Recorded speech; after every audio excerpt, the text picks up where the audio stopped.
Part 45. Weird Star Witch. Author, White Silver Black Iron. Chapter 442. Everyone turned their attention to the female druid who was walking towards the speaking table, and they were very confused. The furnace is shrouding the city of Fabreau like a dark cloud. At this time, the whole city should unite and use all its strength to fight against the furnace. Let a druid speak on this critical occasion. What does she want to do? Obaid personally stood up and applauded Druid BlackBelly. Obaid's applause kept on, and the others were too embarrassed to stop. Seeing Speaker Obaid's appearance, others became even more confused. Is there anything more important than arresting the furnace? BlackBelly has emerald green hair, and her clothes are very consistent with people's impression of a druid. She highlights a cool, fur skirt, and a green tube top decorated with emerald green leaves. People's eyes can't help but fall on the short skirt and two mermaid lines that shrink downward between the tube top. It is impolite to stare at a woman's mermaid line, so some members continued to look down, but the skirt was so short, and it seemed even more impolite to stare at the hem of the skirt. Sometimes it's hard for men to make the right choice no matter what. Druids who worship nature don't think there is anything wrong with men's sight. Whenever spring comes, flowers bloom, food becomes plentiful, and mating season comes, fertility is so beautiful, everything is so natural, it is an extremely important part of nature. Even druids believe that a druid who is not hungry enough for the opposite sex is a sign of low ability. Druid BlackBelly stood behind the podium and looked at the members of the council hall with expectant eyes. Dear Fabreau City Councillors. I am Level 5 Natural Disaster Druid BlackBelly. I ask Speaker Obaid to bring me to Fabreau City because I want to save the poor people caught in the war.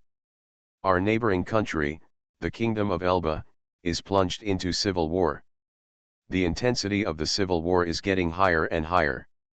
At the beginning, people did not really understand what war was. As the deaths became more and more dense, they discovered that the war was so cruel. Their friends died on the battlefield, their neighbors died on the battlefield, their brothers died on the battlefield, and their sons or fathers died on the battlefield. On the battlefield. The war displaced many people and created many refugees. Among the refugees, there were also druid tribes whose forests had been destroyed by the war.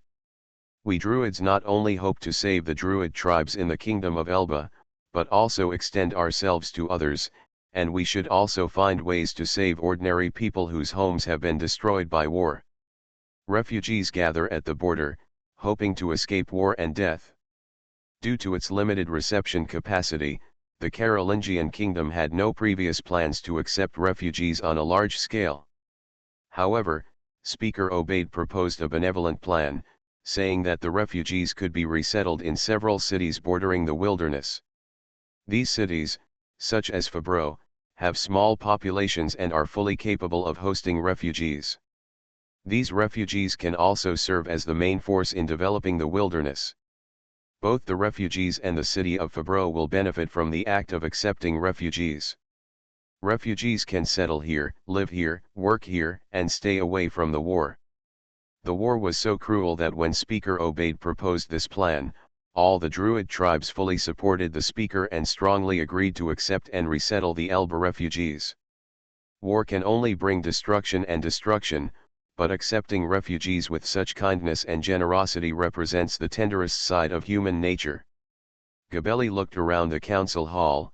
Violence and conquest are never the main theme of the world, love and justice are. Viscount Xuanhuan looked at Obaid on the speaker's seat, feeling a little emotional in his heart. If the guess is correct, Obaid used some kind of love and justice method to find a lot of labor for Fabreau City. It's really love and justice. Human rights are higher than sovereignty, BlackBelly made the final conclusion. Every refugee should get enough bread, a bed, a job, and dignity. Viscount Xuanhuan frowned, and the Carolingian Alchemy Council was ready to make a move. Finally, they couldn't bear the loneliness, hunger, and thirst, and were ready to participate more deeply in the Elba Civil War. This statement that human rights are higher than sovereignty is a common shit-stirring statement used by alchemists. This sentence is invincible and no resistance is allowed. I am saving you, how can you resist? Absorbing the labor force of the kingdom of Elba is so tempting for alchemists. The alchemist even found a middleman, and the druid was best suited to do these things. Druids have always been the lubricant between knights and alchemists. Druids live in wild forests or grasslands, pose no threat to anyone, and are liked by both parties. Now that the Carolingian kingdom is accepting refugees from the kingdom of Elba, the Druids are once again playing the role of lubricant. They come out to speak, and everything seems logical. Others are keen on war, but the Druids are caring about the refugees. Viscount Xuanhuan looked at Yevgeny, the deputy director of the provincial judicial office. Logically speaking, Yevgeny's level is completely sufficient to handle the murder of Speaker Abel and Deputy Speaker Sem. Obaid's responsibility is to handle the affairs of the entire county, rather than coming to Fabreau City to be at the forefront of the witch hunt. At most, a deputy county speaker can do the coordination work. Obaid's arrival seems unnecessary. If Obaid's goal was to take in refugees and make it his second calling card, then it all makes sense. It has to be said that Obaid is really an outstanding political newcomer who can always find his opportunities in the chaos. If the reception of refugees goes smoothly this time, the lost population of Fabreau City will be replenished, and these refugees will also become the most obedient labor force. No matter how hard life is here, it is better than fearing in the kingdom of Elba. Maybe in a few months, Obaid will become a great philanthropist praised by refugees. After Obaid and others in the council chamber accepted the news, they continued to speak. Next, Fabreau City not only has to fight a terrifying level 5 wizard, but also needs to deploy preliminary preparations to receive refugees. Our task is very heavy. In the upcoming complex situation, it is absolutely impossible to do without the speaker, therefore, the first thing we have to do today is to elect the acting speaker of Fabreau City. The reason why he is the acting speaker, not the speaker, is because the county council believes that the speaker of Fabreau City must be a level 5 alchemist, otherwise he will not be able to handle difficult issues. There are currently no level 5 alchemists among Fabreau City's councillors. After electing the acting speaker, the county council will provide resources for the acting speaker's promotion, including mentor guidance, the establishment of an exclusive laboratory, etc. After the acting speaker is successfully promoted to level 5 alchemist, he can officially become the speaker of the Fabreau City Alchemy Council. After finishing speaking, Obaid glanced at the chamber. From now on, alchemists who are interested in running for speaker can make campaign speeches. The members of the House of Representatives were talking a lot. The conditions proposed by Speaker Obaid were so tempting. Recruiting a level 5 alchemist was every alchemist's dream. However, the chairmanship of the Fabreau City Alchemy Council is a short-lived position, and no one dares to volunteer. Obaid was not angry either, and continued. In that case, let's start a secret ballot.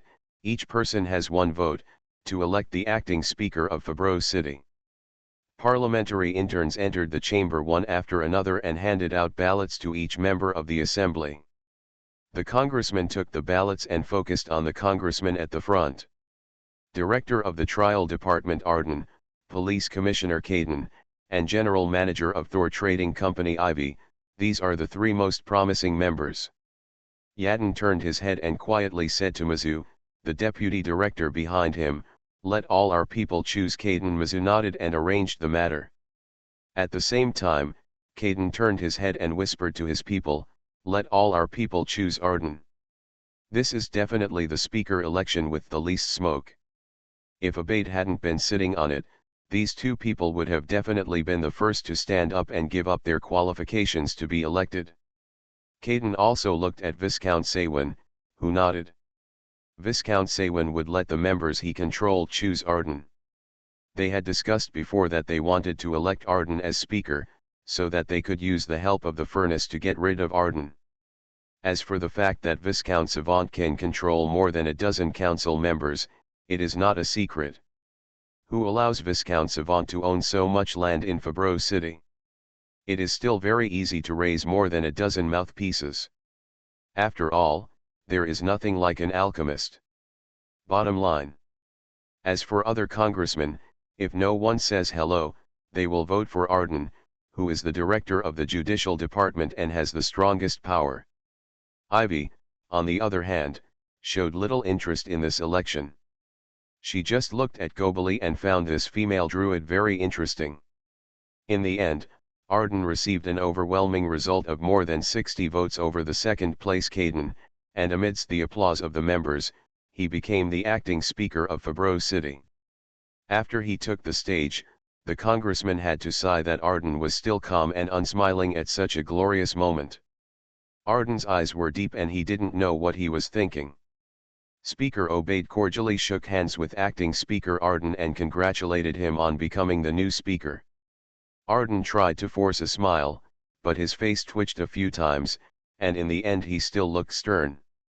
After the meeting, Arden glanced at the background wall in front of the council chamber and seemed to see a few big words printed in the lights: "The speaker is not allowed in Fabreau City." Back in the speaker's office, Speaker Obaid saw that Arden was still distracted and said, "Arden, don't worry. Detective Yevgeny is in charge of the furnace. Don't worry about your safety. It's not that worrying. I believe Deputy Director Yevgeny. Okay, let's talk about Fabreau City. After Deputy Speaker Jem was killed, did any other accidents happen in Fabreau City? No, the furnace seems to have completely disappeared." Arden suddenly remembered the major events in the wilderness. The Red Wolf King died, and his tribe gave birth to a new Wolf King. The new Wolf King is familiar with the operation of the steam locomotive, so the ore transportation there was a break for a few days. Oh, Obaid took this matter very seriously. The Red Wolf King is dead. Is the new Wolf King willing to cooperate with us? Obaid is more concerned about mining in the Ruhr mining area.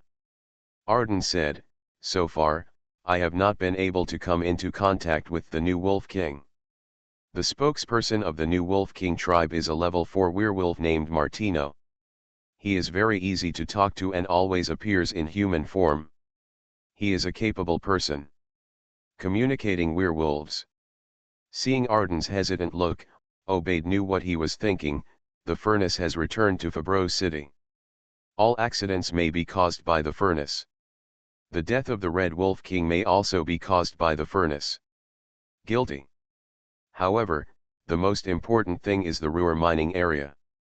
Try to contact it first to see if you can guarantee the transportation of the mine car. After a pause, Obaid continued, "This is also a good thing. If the Red Wolf King was killed by the furnace, then as long as the furnace is solved, two things will be solved at once, and it will be just in time to find a way to control the Ruhr mining area and the French, the werewolf tribe between the cities of Brother." Arden didn't say much. He just hoped that these troubles would develop according to Speaker Obaid's plan. "Arden, regarding the reception of refugees, what is the current situation in Fabreau City? Can a plan be made as soon as possible?" Arden steeled himself and prepared to accomplish what Speaker Obaid cared about most. He said, "Speaker Obaid, I have thought a lot about accepting refugees in the chamber. I think Fabreau City is indeed the most suitable city to accept refugees. The first is the accommodation issue, which is very easy to solve. After the night of blood fog, more than 90% of the people in Rondo and Bayer districts became blood servants. After the sacrificial night, 70% of the people in Dordo district became blood servants. They don't stay in Fabreau City for long. They spend most of their time in the mining area. It is entirely feasible to buy houses from them at low prices or even expropriate them to house refugees. Moreover, the 6 towns around Fabreau City were destroyed by the wolf tide. After repairs, they can also be used to resettle refugees, allowing the refugees to restore their farms and farming and ensure food supply. Secondly, there is the issue of work. The Ruhr mining area has been very short of miners. We can open a separate mine and let this mine be filled with ordinary miners. Help refugees find jobs, and the wages don't have to be too high. Obaid asked, why don't you think of ways to turn the refugees into blood servants? Isn't it easier to control them this way? Arden waved his hands hurriedly, as if he was frightened. Mr. Speaker, I think this approach is better to wait until the furnace is destroyed before making any plans. The method is too drastic, and it will be difficult to deal with the second furnace. Obaid didn't take it seriously, but he still respected Arden's opinion. After all, Arden was the one who implemented all this. Okay. Yadin, just do what you said first. In the recent period, you have tried your best to solve the problems of accommodation, food, and miners. You don't have to worry about other things. The people in the provincial court will ensure your safety. We will not leave the city of Fabro until key results are achieved in refugee reception, Obaid added. By the way, I will arrange a few more speeches recently to let Druid Gobeli spread her ideas and build momentum for Fabro City to accept refugees. Okay, Mr. Speaker, I will have a lot of speeches scheduled. Obaid left the Speaker's office and will go to the wealthy Brown district, where there is a mansion specially prepared for him. Arden is sitting in the seat that originally belonged to Quint and Abel. It is still hard to believe and cannot accept it. Will he become the Speaker now? Oh, that bastard Caden, why doesn't he dare to take the initiative to run for Speaker? Weird Star Witch. Author, White Silver Black Iron. Chapter 443. Standing on the outskirts of Fabro, Rudolph put down his telescope and was stunned. What is that? On the 5-story office building of the Parliament, the tallest building in Fabro, there is an iron frame tower as tall as the office building. The galvanized silver anti-rust paint and the hollow conical tower body reminded Rudolph of the signal tower he had seen in his previous life. Alchemists have a strong sense of confidentiality. Their most advanced research results are in the hands of large companies and alchemy research institutes. Rudolph has no way to know that knowledge. What is the signal tower used for? Could it be used to deal with him? On the roof of the Parliament office building, Yevgeny was holding a pipe and watching the alchemists debugging the signal tower. Yevgeny couldn't help but sigh. The ability of alchemists is becoming more and more impressive. According to your theory of technological explosion, in another 100 years, where will there be room for other apostles to survive? The theory of technological explosion is an important theory of alchemists. Alchemists believe that the speed of technological development is getting faster and faster. In the past, it would take 3 centuries for a genius to make a qualitative leap in research theory, but now, earth-shaking changes may occur in 50 years. Pina, the head of the equipment department of the Judgment Hall, did not respond. Deputy Director Yevgeny is not an alchemist, but a level 5 word spirit, because Pina does not know whether he should be more modest or admit that the alchemist's technology is indeed undergoing earth-shaking changes. More than 50 years ago, an alchemist used human experiments on wizards and found that the wizard's star power is a kind of cosmic background radiation. Since then, the means by which alchemists deal with wizards have undergone fundamental changes. Alchemists no longer pursue direct confrontation with wizards, but use simpler and more efficient shielding arrays. Alchemy shielding arrays have become the best means to restrain wizards. Shielding arrays have also been updated and upgraded from generation to generation. Supported by the research results of a level 6 alchemist, shielding signal towers have appeared. The range of this signal tower is so wide that only 5 signal towers are needed to shield the cosmic background radiation of the entire Fabro city, greatly restraining the ability of wizards. Moreover, this signal tower is mass-produced. As long as they are willing to spend money and invest resources, alchemists can erect the signal tower in every city, making wizards completely become apostles like werewolves, who can only live in the wilderness or wander around the city with their tails between their legs. Signal towers can prevent wizards from replenishing their star power.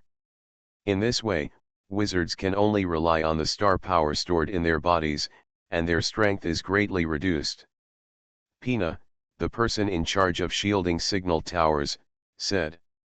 Deputy Director Yevgeny, these signal towers will also have a certain impact on the planetary prophecy power of the words. The power of the words, like that of wizards, also comes from outer space. However, the impact of the signal tower on the planetary prophecy power of the words will not be as obvious as the impact on the cosmic background radiation star power of wizards. The two abilities are one near and one far, and the bands are very different. If you need it, the signal tower will be closed for a period of time every day to facilitate your divination of criminals. Yevgeny's intuition told him that the alchemists would become more and more powerful in the future, which was one of the reasons why he joined the alchemists. Don't set a fixed time to shut down the signal tower, and don't let the wizard find a pattern. Okay, Deputy Director Yevgeny. Under the office building, many alchemists were looking up at the workers climbing up and down the shielding signal tower. This kind of high-end equipment actually appeared in a remote city like Fabro City, which really made people feel warm. In contrast to the warm alchemists, Rudolph felt uncomfortable when he arrived at the South City Cemetery. The Dordo district also built a shielding signal tower. The closer to the signal tower, the more sluggish the star power in the body will be. Scratching his head painfully, Rudolph suddenly remembered that the great man said that technology is the primary productive force, which is also true in the other world. What can I do? Just last month, it was emphasized that Fabro City does not allow the emergence of a speaker. Now they have elected a new speaker. Isn't this a slap in Rudolph's face? They elected an acting speaker. I don't know if this is considered to give Rudolph some face, and the slap in the face is not that loud. Staying in the suburbs of Fabro City, Rudolph didn't know what to do. He needs to adapt to these signal towers and find a way to move around inside them.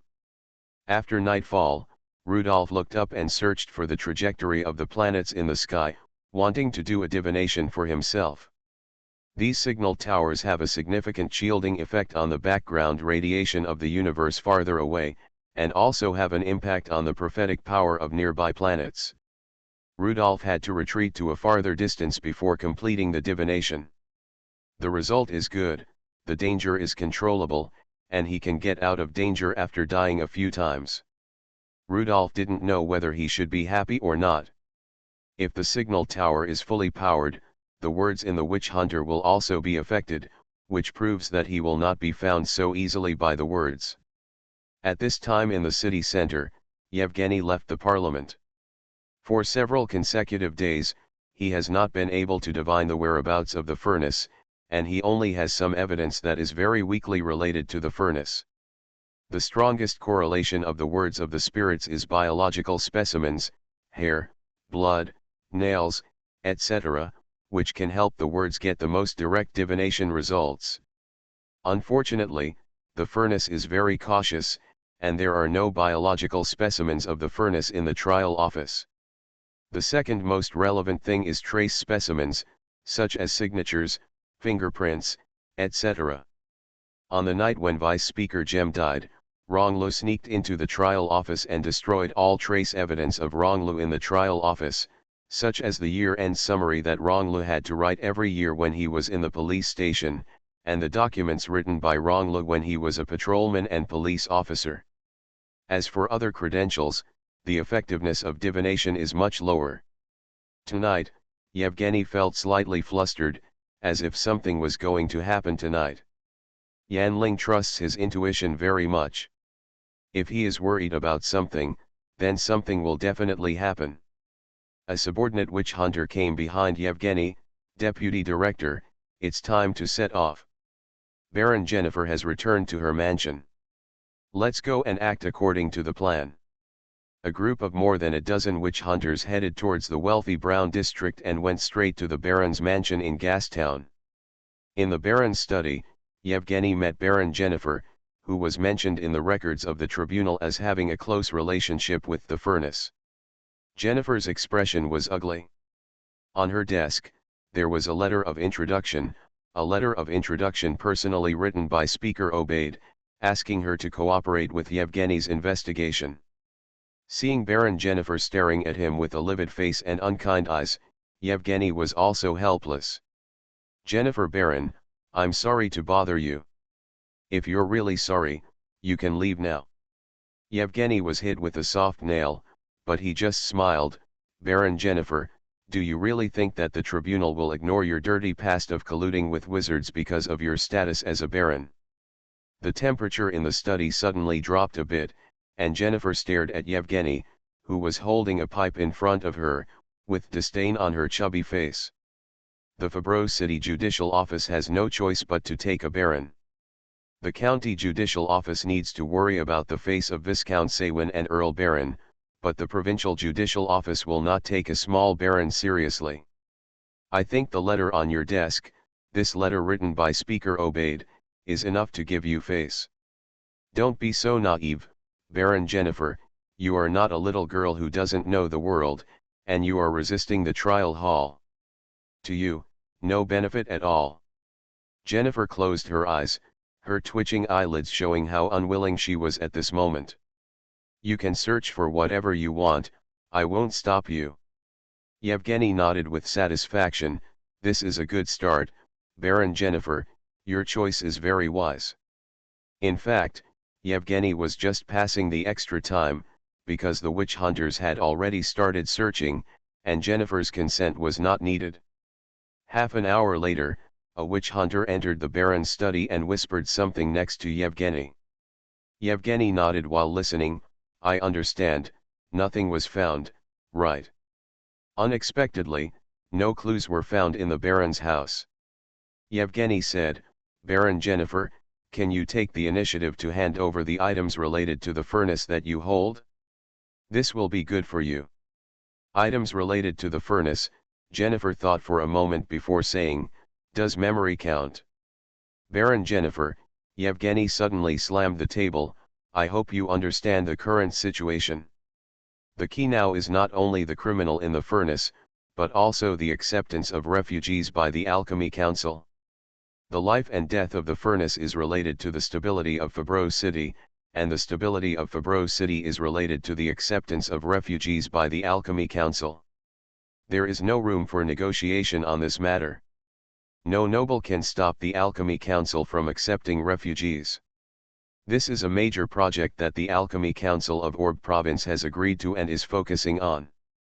The corners of Jennifer's mouth turned up with a sarcastic look on her face.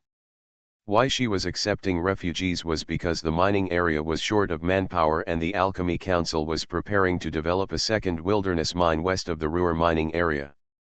"Witch hunter, I don't have any items related to the furnace. Before the furnace turned black, I admitted that we were friends, but after he turned black, I severed all contact with him, and it is impossible to leave any of his items. The late Speaker Abel also asked for what you are asking for now, and my answer is the same. I don't have anything related to the furnace. What about the witchcraft on your body? How do you explain it?" Jennifer does have a few of Rudolph's witchcraft on her, but it's nothing to worry about. The reason why witchcraft is popular among the apostles is that the witchcraft does not choose its owner. Once used by others, the power of the apostle will quickly erase the mark of the original owner. Unless it is not used once, it is impossible to use the witchcraft to trace the maker. Jennifer generously handed over the level 3 wolf blade dagger and looked at Yevgeny quietly. Yevgeny lowered his head and played with the dagger. There were many traces of use on this dagger, which meant that Jennifer had used it many times and it was difficult to trace the traces of the wizard through star power. "Jennifer Baron, I know you are single, have you ever considered finding a husband?" Jennifer didn't know why the witch hunter in front of her suddenly talked about her marriage, and she didn't want to talk about these things to a stranger. "Oh, I'm very sorry. If you find a husband, you will need to change your surname. Your baronetcy and your land will be shared with your husband. I think this is what every noble does not want to see." Then Yevgeny stared at Jennifer and said, "So, have you ever thought about adopting an adopted son, or finding a way to give birth to an heir who can inherit your title and land? No comment. Yevgeny didn't take it seriously either. He continued, I know that these things are very secretive for nobles. I have a lot of information about Lehman Town, and in that information, you have a lot to do with the furnace. What I want to ask is, you are now 22 years old. Do you have a secret heir who will inherit the furnace and your bloodline? Jennifer narrowed her eyes, and she understood that the witch hunter Yevgeny wanted to find Rudolph's biological credentials so as to divine Rudolph's location. Since you have a lot of information about the furnace, you will not know that the furnace is a Scorpio wizard. It is so easy for a Scorpio wizard to poison his own isolated cells. As long as he is not willing, no one can give birth to him. What are you expecting, kid? When asked about such a private matter, even though the witch hunter opposite was the deputy director of the Judgment Hall, a level 5 apostle, or a legendary level 5 speech spirit that was very rare, Jennifer could no longer contain her anger. She continued, since the night of the sacrifice, there has been no contact between me and the furnace. You can go back and collect materials to frame me, and I will not back down. Rudolph stayed away from Jennifer, which was also a kind of protection for Jennifer. Seeing the Baron's angry eyes, Yevgeny didn't care at all. He was just a little baron and couldn't make any waves. At this moment, a dazzling light illuminated the study window. The sudden flash of light made half of Fabreau City seem to have entered daytime for a moment, and Yevgeny hurried to the window. That is the direction of Parliament. There was a violent explosion in the Parliament. Level 5 word spirit, why didn't you divine the attack on the Parliament tonight? Your divination ability is not good either. Yevgeny's face was ashen. He didn't predict tonight's attack at all. This was his dereliction of duty. At the same time, it also proved one thing, there is a level 5 speech spirit in the Melting Pot criminal gang. He performs a divination on himself every night to see if he will be attacked by the furnace. The divination results were very vague. 3 planets did not appear on the divination chart, which proved that the enemy also had speech spirits, which interfered with his divination. Yevgeny turned his head, glanced at Jennifer, and left in a hurry, leaving Yevgeny's threat in the air. Baron, you'd better not let us catch you. Even Earl Baron won't be able to save you if he knows you have any connection with the furnace. Seeing the study door being slammed shut, Jennifer silently added in her heart that Earl Baron would not come to save her, but Rudolph would. The public locomotive that was supposed to be out of service was waiting for Yevgeny on the avenue. This is a privilege that only the Speaker of Fabreau City can enjoy, and of course the Deputy Director of the Judgment Hall can also enjoy it. The locomotive carried Yevgeny and his men quickly toward the Parliament. It was already night, and there was only one Yevgeny locomotive on the track, which allowed the locomotive to reach its fastest speed. Yevgeny looked in the direction of the Parliament, his heart full of irritation, wondering what big battle the furnace could produce tonight. You are listening to Novels at Bless Up channel. Wish you happiness and luck. Please subscribe to receive new novels. How do you feel about this novel? Please like and leave a comment. Weird Star Witch. Author, White Silver Black Iron.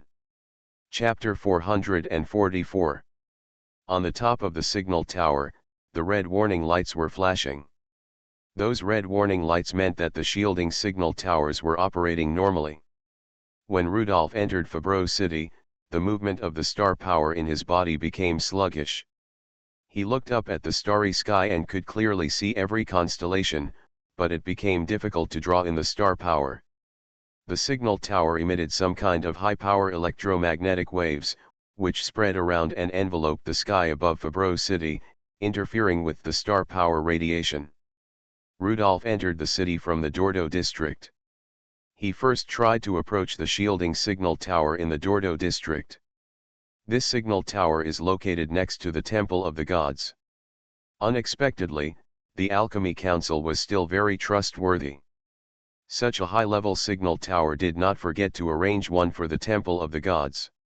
When Rudolf appeared within 500 meters of the signal tower, his star power could not even maintain the level 5 state. Rudolf tried to create a finger-thick starlight water snake, but found that this attack method, which was purely maintained by star power, quickly became weak after it appeared, as if it was about to melt. It's better beyond the range of 500 meters, the starlight water snake is not useless. Exaggerated alchemical creations. Every alchemist who is promoted will leave behind innovative technology or subversive theories. The birth of every great alchemist represents the improvement of the alchemist's technical level, and generations of alchemists make alchemists stronger and stronger. I don't know which alchemist who has a grudge against wizards made the signal tower. It is too targeted. I haven't been to the Black Gold Institute since I came back. I don't know how the Libra wizards in the Black Gold Institute are. After roughly understanding the capabilities of the signal tower, Rudolf chose to leave the city first. His skill pool is as deep as the sea, fortunately he has other means. Just agreed with the Alchemy Council of Fabreau City that Fabreau City does not allow the emergence of a speaker. The City Alchemy Council is so anxious to elect Yadin as the acting speaker. Isn't this a slap in Rudolf's face? Where can he put his face? He has to cause some trouble to the Alchemy Council to let them understand that Rudolf's threat is real. Rudolf came to the freight station outside the city, which was far away from the signal tower and had a weak shielding effect. The freight station was an institution directly under the city hall. The steam locomotives of the two trading companies loaded the ore here and sent it to the destination. When Rudolf found Zelda, the station master of the freight station, Zelda was standing at the door of the coal storage bin, sighing constantly. A staff member reported, "Station Master Zelda, the last train will pull out all our inventory in 3 days. Why don't we repair the ground while the inventory is emptied?" The coal pile was about to be moved away, revealing the cement floor below, which had some cracks and holes on the ground. It was just right to fill these holes at this time, otherwise it would affect the efficiency of the shovel. Zelda looked at the coal pile against the back wall and nodded, "It has to be like this. I don't know when the werewolves will be able to return to normal." The Red Wolf King, who had a good relationship with the Alchemy Council, actually lost his territory and was bitten to death by the new Wolf King. Werewolves are barbaric, and the handover is so bloody. The new Wolf King is training werewolves to operate steam locomotives, but the progress is very slow. It has been 2 weeks, and the train has not been able to run on the rails from the Ruhr mining area to the city of Fabreau. But there is no way to urge the werewolves, because those werewolves are so stupid.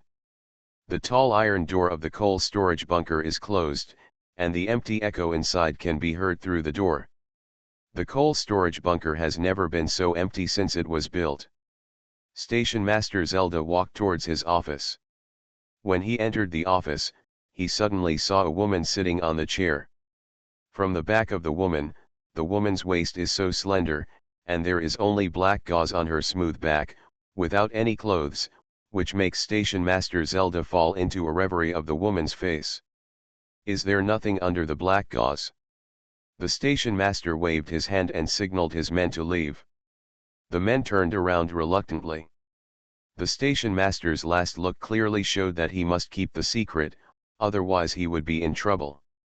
After watching his men leave, Zelda rubbed his hands.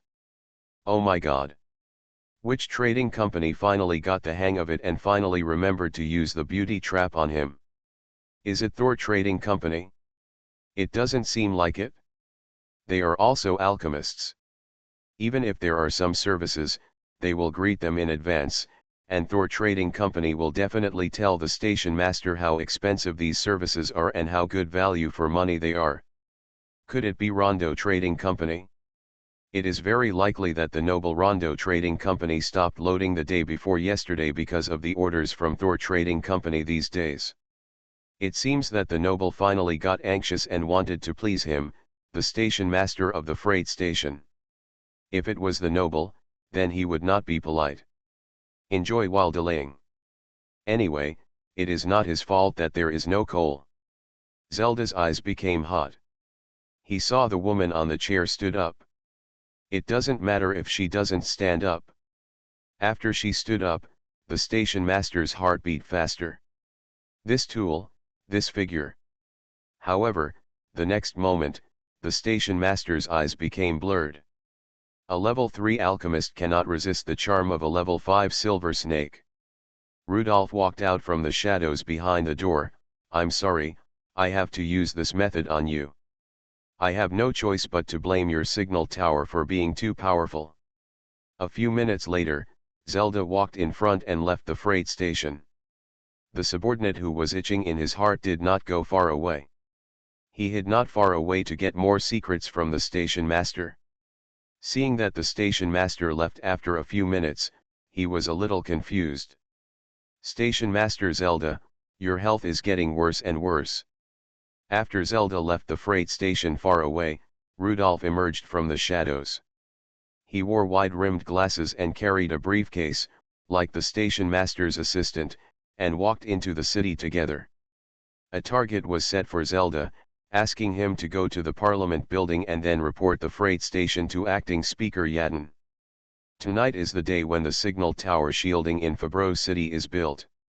I guess Acting Speaker Yadin will not leave work so early. He has to wait until the signal tower is finally debugged before he can leave work with peace of mind. Rudolph closed all his star power and let himself follow Zelda like an ordinary secretary. With the existence of the signal tower, Rudolph cannot use his spirit pet to guide him. If Vanya releases the level 5 castle bat, it can last for a while, but it is very easy to be exposed. The level of the level 5 castle bat is too high. Rudolph is very familiar with the roads in Fabro City. He chooses those narrow alleys with few people and moves forward slowly to avoid being seen by others. Station Master Zelda is a little abnormal now. It would be bad if he meets an acquaintance. There was also a new secretary following behind him, which made it easy for acquaintances to see something wrong. When leaving an alley and having to cross a street, Rudolph held Zelda's shoulder, and the two waited at the corner for the passers-by outside to leave. However, the accent of the passers-by outside made Rudolph very confused. That accent was not the accent of Fabro City, but more like the accent of Quarter Port in the Kingdom of Elba. Weird Star Witch. Author, White Silver Black Iron. Chapter 445. Most of the characters in the northern continent are similar, but the accents are very different. Rudolph has been in the city of Quarter for a long time. It is an Elba accent. Rudolph will not hear it wrong. The Carolingian Alchemy Council is really good. Not only did they arrange housing for us, they just promised to arrange jobs for us. Yes, with a place to live and a job, we are not afraid of anything in the future. I will write back and ask our people to come over. After our city was destroyed by the nobles, tens of thousands of people fled to the northeast, but other cities were also very tense because of the war. It is still good for the Carolingian kingdom to accept us. The welfare and treatment here are good. The two Elba people seemed to have just come out of the parliament and had just met the people in the parliament. Rudolph glanced at their backs and remembered the news he had heard from the merchants during the day. The speaker of Vichy County, Abade, came to Fabro City in person to implement the refugee reception issue in Fabro City and the surrounding 5 cities. It seems that this policy is serious, and the early public opinion propaganda has begun. Lowering their heads and continuing on their way, after more than 10 minutes, Rudolph and Zelda arrived at the central area of Fabro City, where the offices of the Parliament, the trial office, the police station and other departments are located. The council hall was dark, and there was no meeting tonight. Rudolph looked at the Parliament office building again, where more than half of the windows were lit. With the support of the county council, the city council started to operate again, and the council members were busy again. Alchemist council members not only voted on resolutions in the Parliament, but also held actual positions in various positions, or were the bosses of large and small companies, with more power than those council members that Rudolph had heard of in his previous life. Station Master Zelda entered the gate of the Parliament complex without saying a word. The witch hunter at the door simply checked the briefcase and let the station master and Rudolph in. No one stopped the freight station master. Station Master Zelda looked very bad. The railway in the mining area was interrupted, and everyone knew that the freight station master was in a bad mood. These witch hunters frequently looked back, looking at the tall signal tower on the roof of the Parliament building.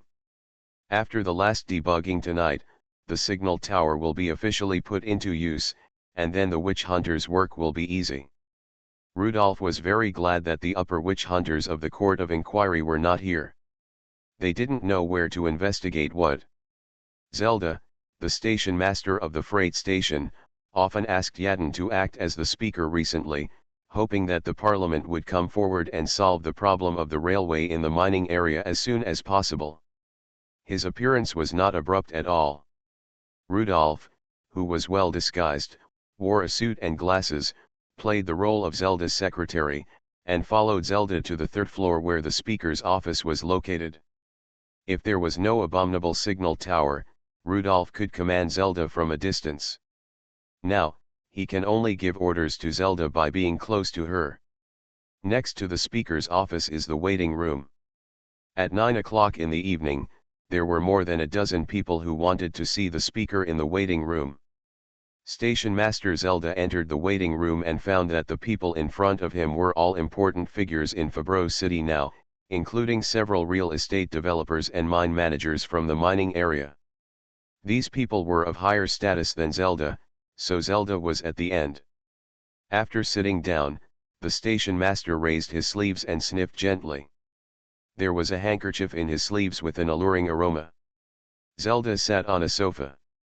Behind the sofa, there was a row of chairs against the wall.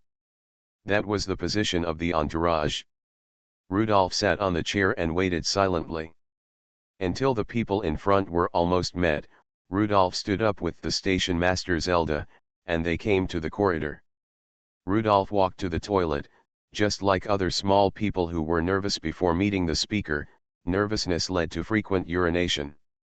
After entering the toilet, Rudolph quickly came to the air duct shaft. In order to maintain a better air environment, the toilets in the Parliament building are equipped with air duct shafts. The shafts go straight to the roof to discharge the exhaust gas generated in the toilet. While there was no one, Rudolph removed the fence of the air inlet and got into the air duct shaft. The width of this shaft is 0.6 meters, which is just right for Rudolph to climb, and he can use both sides to gain strength. After Rudolph got to the roof, he did not jump out immediately, but carefully observed the surroundings at the top of the shaft. There is an umbrella-shaped rain cap at the top of the shaft, which provides good protection for Rudolph. Rudolph saw the tall signal tower at first sight. The galvanized steel components shone silver at night. There were two witch hunter teams around the signal tower. These teams were not the lower-level witch hunters of the Fabreau City trial office, but the upper-level witch hunters sent by the trial hall, with at least the strength of a third-level apostle. In order to receive refugees, the Alchemy Council was really willing to invest, not only bringing advanced equipment, but also investing a large number of witch hunters. Of course, Rudolph does not need to be humble.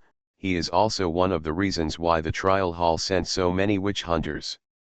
The umbrella-shaped rain cap on his head made Rudolph very uncomfortable. He was tightly attached to the rain cap, and his eyes could only see a little bit of the ground. What was even more uncomfortable was that he could not feel any star power here at all, not a trace. There is a one-person high chassis under the signal tower. There is a buzzing sound in the chassis. It should be the equipment inside that is emitting shielding electromagnetic waves. The electromagnetic waves are emitted by the amplifier at the top of the signal tower, shielding the star power radiation. Not only can he not sense the star power and replenish it, but Rudolph's star power will also be disturbed when he wants to cast spells outside the body. It's really annoying, these alchemical products. There is not much time left for Rudolph. Zelda's reporting time cannot be long. He can only rely on the star power stored in his body to fight. He must solve it quickly and then escape quickly. The top of the shaft suddenly exploded, and the rain hat that crushed Rudolph's hairstyle was blown away. A dozen witch hunters quickly turned their heads to look at the source of the explosion. The quick-moving witch hunters had already begun to fight back. At this moment, Rudolph's dangerous instinct between his eyebrows was continuously stinging. He was locked by many weapons. There were witch hunters' guns and grenades buried in the ground. What made Rudolph even more incredible was that some of the water tanks on the roof were fake water tanks. The side panels of the fake water tanks fell off, revealing the rockets inside. Rockets with tracking capabilities have always been the favorite weapons of alchemists. Bullets, grenades, rocket launchers, all weapons flew towards Rudolph. For a while, a violent explosion occurred on the roof of the Parliament building. This explosion was also the explosion that Yevgeny saw in the Baron's mansion. After seeing the explosion, Yevgeny immediately realized that someone was attacking the shielding signal tower on the top of the Parliament building. The aftermath of the explosion caused the entire office building to tremble. In the speaker's office, the station master Zelda, who was reporting the station's situation, changed his face and rushed to acting speaker Aiden. "Mr. Speaker, be careful." Aiden's reaction was not as good as his secretary, let alone Zelda. "Is the furnace coming?" Isn't he afraid of the witch hunters in the Court of Inquisition? The fear accumulated in the past few days made Aiden tremble uncontrollably, and he couldn't even run away. Zelda rushed directly to Aiden and pressed Aiden under her body, trying to provide Aiden with a layer of protection with her body. Aiden was very grateful to Zelda. He didn't expect Zelda to be so brave and rushed to protect him. Weird Star Witch. Author, White Silver Black Iron. Chapter 446. Chapter 446 Gemini Forbidden Technique, Split Seed. A violent explosion occurred on the roof of the Parliament building, and all the glass in the building was shattered.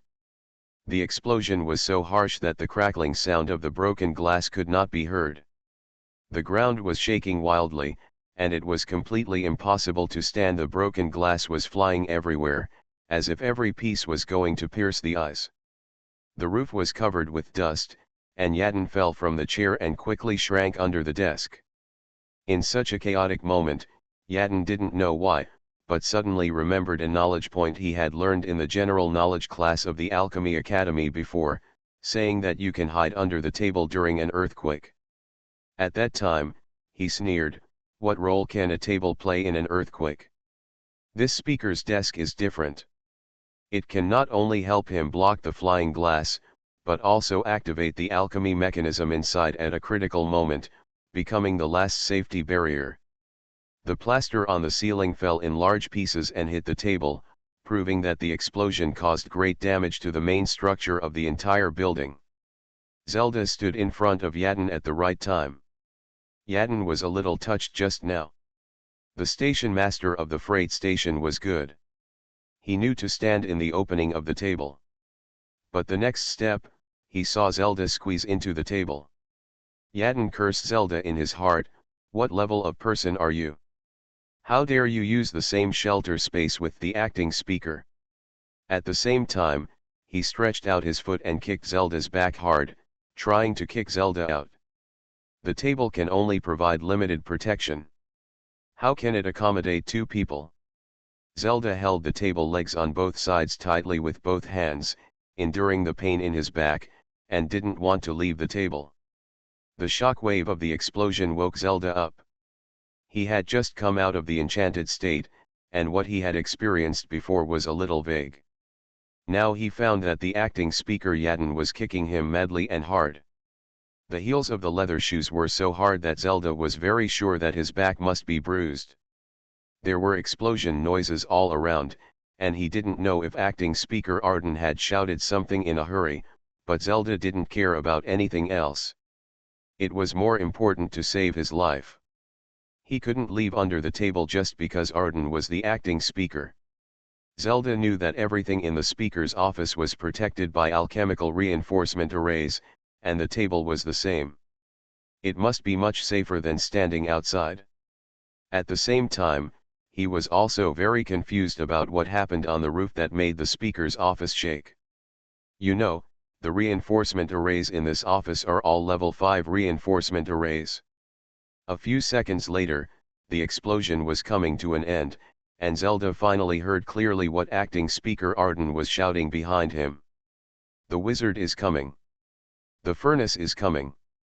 The furnace said that he doesn't allow the speaker to appear in Fabro City. Arden's voice was so terrifying. Get out. Zelda. Wait until I get out and I'll kill you. Zelda was unmoved. You said the furnace is coming, and it's not certain whether you can get out. Everyone wants to live, and every second counts. Seeing that Zelda didn't leave, Arden thought of something more important. Where are the people from the Court of Inquisition? Where is Obed? Where are they? Are they using me as bait? He even thought of the worst possibility. Is this a trap set by the Court of Inquisition? And he, the acting speaker, is the bait in the trap? Is it that Obed pushed him to the position of speaker just to attract the furnace to take action at this time? This is unfair to Obed. Obed is on the airship, flying quickly towards the parliament. Obed's face does not show the success of the conspiracy, but only anxiety. He can't use the life of a speaker as bait. This will be another huge blow to the honor of the alchemist. Obed knows the horror of the furnace. The death of the natural disaster druid Tornad makes the parliament owe the druid a huge favor. The intelligence from the southern continent shows that several level 6 priests of the evil god cult can't do anything with the furnace. Obed understands that if he faces the furnace head-on, he will not be much stronger than those level 6 priests. The county council airship was not far from the parliament building. It took only a few minutes from the discovery of the explosion to the clear view of what was happening on the top of the building. When Obed found the furnace, he found that both legs of the furnace were blown off. A high-level alchemical reinforcement array was drawn on the parliament building. The violent explosion instantly destroyed the reinforcement array. Such an explosion was not only caused by the rockets arranged on the roof, but also by Rudolph's Lion King spark. At all costs, his legs were blown off. Rudolph used half of the star power stored in his body to create a Lion King spark and finally destroyed the signal tower. The stars in the sky became unusually clear again, and this feeling made Rudolph feel comfortable all over. The county council's airship was about to arrive in front of him. At this precious moment, Rudolph looked up in the direction of Gemini. At this precious moment, the Gemini star power suddenly rushed towards Rudolph, and then was thrown by Rudolph to the enchanted Zelda. Under the desk, Zelda was sweating profusely, holding the hands of acting speaker Arden with both hands. In the hands of acting speaker Arden, there was a revolver. The two sides were wrestling, and speaker Arden wanted to aim the revolver at Zelda's head, but Zelda didn't let him. The black muzzle was waiting to fire a bullet, which would take the life of a person under the table. Acting speaker, let me be your meat shield. Zelda really thought so. In order to live a few more seconds, he was really willing to promise to be a meat shield for Arden. However, after the first wave of explosions, I don't know which nearby pillar collapsed, and a large piece of the roof floor fell off. A loud bang startled Arden, which proved that the wizard's attack was not over yet.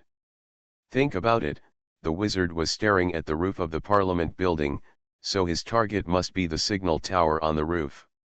When the signal tower is destroyed, the wizard can get whatever he wants. Who can stop him?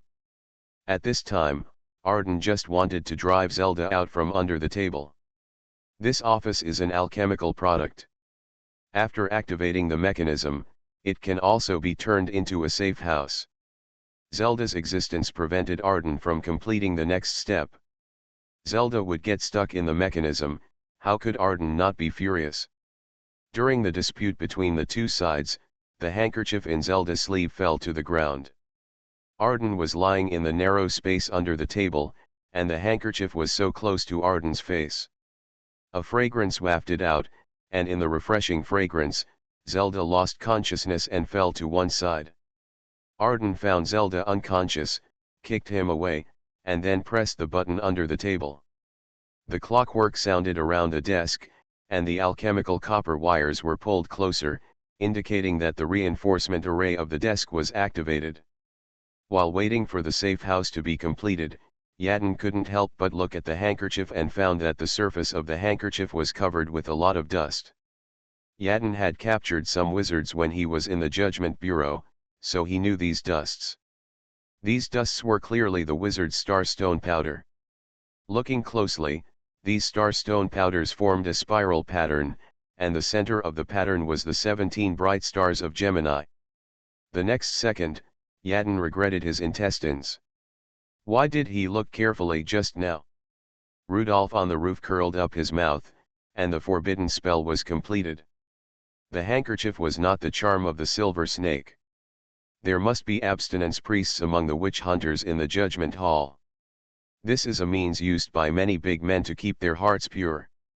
Even if Yaden was charmed by the charm, he might be untied by the priest witch hunters in the judgment hall. Compared with the charm of the silver snake, the wizard's forbidden technique is more secretive and more reliable. What really worked on Yaden was the breeze caused by the handkerchief falling to the ground. The breeze blew away a little bit of dust, and the breeze also touched the Gemini starstone array on the handkerchief. The starstone powder lit up with a light blue light, and a blue whirlwind rose from the spiral pattern, spinning and jumping in the air. Yaden's side spun with the whirlwind, and he was instantly trapped in it, hypnotized by the spinning whirlwind. Wind Gemini forbidden technique split seed completed. This split is a split in personality, which can create another personality in Yaden's consciousness. Gemini comes from the son of God, Pollux, and the son of man, Castor, in the mythological story. They are obviously twins born on the same day and year, but have very different destinies. The ending of this pair of brothers is that the Son of God lives in heaven and has eternal life, and the Son of Man has died and lives in the land of death. The pattern of Gemini on the star map is two young men with their arms around each other. These two young men were inseparable, but in the end they had to go their separate ways for various reasons. Gemini forbidden technique, split seed, can only be used once a month. The final effect of the forbidden technique is that after a period of time, the original personality is replaced by another personality of the target. Compared with the physical annihilation, this method can also erase the traces of the existence of another person in a sense.